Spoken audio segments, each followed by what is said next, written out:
few days ago, I posted a video to 500,000 viewers about the 3 girls that got slashed and lost their lives at an attack at a Taylor Swift dance class. I then did a deep dive on the subsequent riots from both sides that took place all across the UK. Now, the masked counter-protesters dressed in all black are still marching through the streets, openly carrying weapons, oftentimes in front of law enforcement, with virtually zero outrage from their mainstream media. And even when their local coppers, that just look like crossing guards with half the ability, try to stop these groups, they quickly have to retreat. So when the citizens encounter these mobs, they're basically on their own.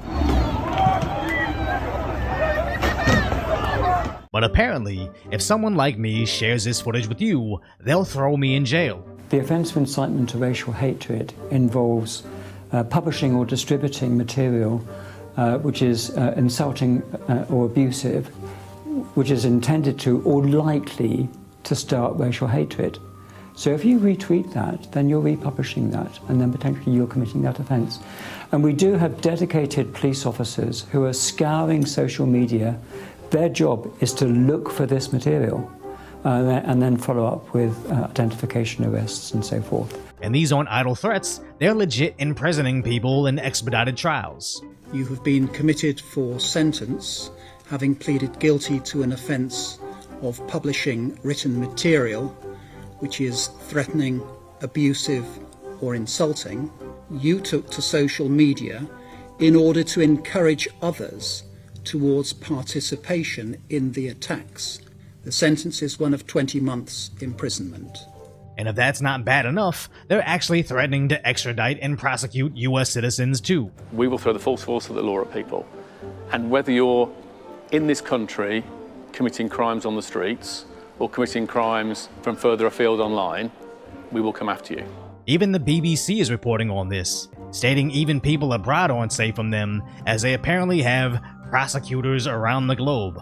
But honestly, this didn't work out too well for them last time they tried it. So the UK authorities can't stop these mobs from taking over their streets, they'll just try to stop you from noticing those mobs taking over their streets. Of course they can jail their defenseless citizens from noticing things, but I somehow doubt they'll be able to come after Americans expressing their First Amendment rights protected by their Second. So they can send spooky messages online, write me angry emails regarding my last video documenting the unrest. I seriously doubt they can do anything about Americans sharing the footage of their failures, as the US does have an extradition treaty with the UK, but only if it breaks laws in both countries. So the UK's Crown Prosecution Service can post pathetic videos threatening to arrest you for reposting hatred, which the official UK government shared to 32 million viewers. But it should be noted, the Democrat candidate for vice president wants this same exact world for America. There's no guarantee to free speech on misinformation or hate speech. So whenever they say it's about stopping mean words online,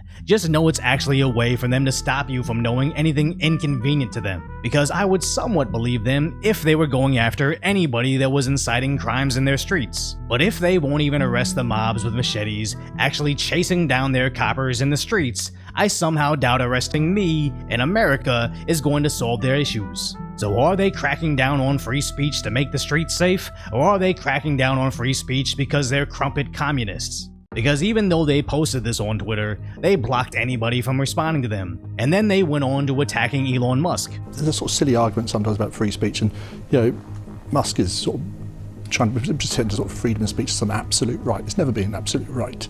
As even Scottish politicians on Twitter go after Musk, calling him a race baiter that must be held to account for his actions. To which Elon replied, "I dare that scumbag to sue me," calling Humza super racist himself, providing, on Twitter, the clear evidence of such. I'm the only non-white person in the room. But why are we so surprised when the most senior positions in Scotland are filled almost exclusively by those who are white? Take my portfolio alone. The Lord President, white. The Lord Justice Clerk, white. Every High Court judge, white. The Lord Advocate, white. The Solicitor General, white. The Chief Constable, white. Every Deputy Chief Constable, white. Every Assistant Chief Constable, white. White. That is not good enough. Imagine being a second-generation immigrant in Scotland and being outraged at the idea that everybody is white. That's like me going into parts of Middle America and saying, "Thanks for welcoming me into your country and letting me become an American citizen. Now I demand everybody look Chinese or else you guys are bigots." As if Hamza didn't himself prove how accepting that country is by getting elected into Scottish Parliament. I guess he wouldn't be happy unless there's a complete takeover, and if you even suggest, why would Scotland need to do this? He'll just say that's why we need to get rid of Elon Musk and his pesky free speech.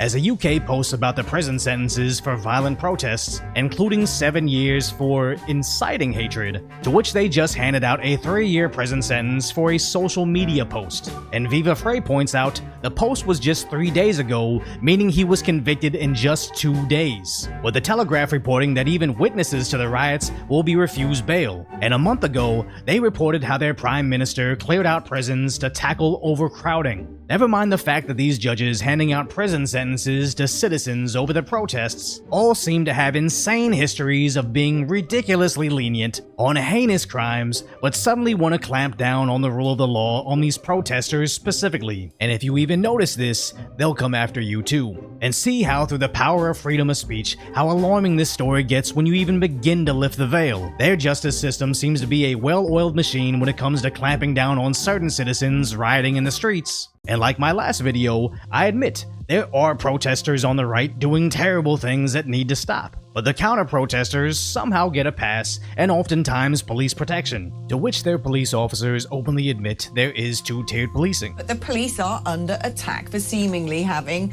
well, politicization, two-tier morality, let's say. What's your view on that, as I believe an ex-policeman yourself? I've experienced two-tier policing.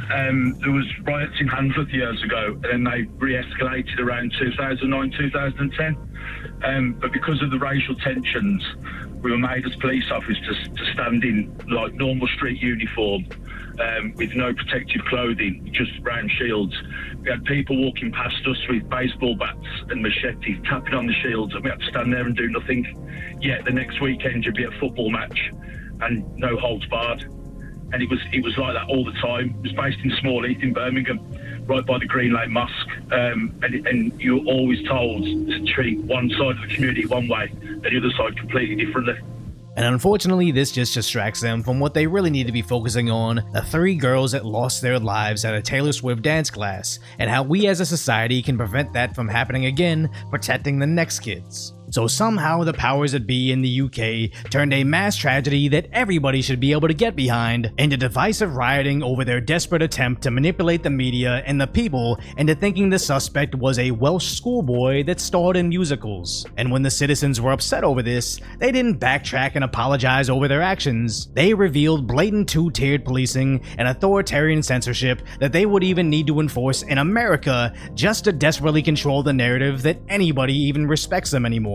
So if you're an American citizen and want to make sure that doesn't come over here, go over to vote.gov or click the link in the description and make sure you're registered to vote. Share this video with someone that needs to see what's really going on in the world, then also encourage them to vote. And if you appreciate my concise, lighthearted commentary on the tragic status that is today's reality, hopefully I've earned your subscription, then go check out the video on how the mainstream media tried to attack Trump to his face, but accidentally ended up proving him right.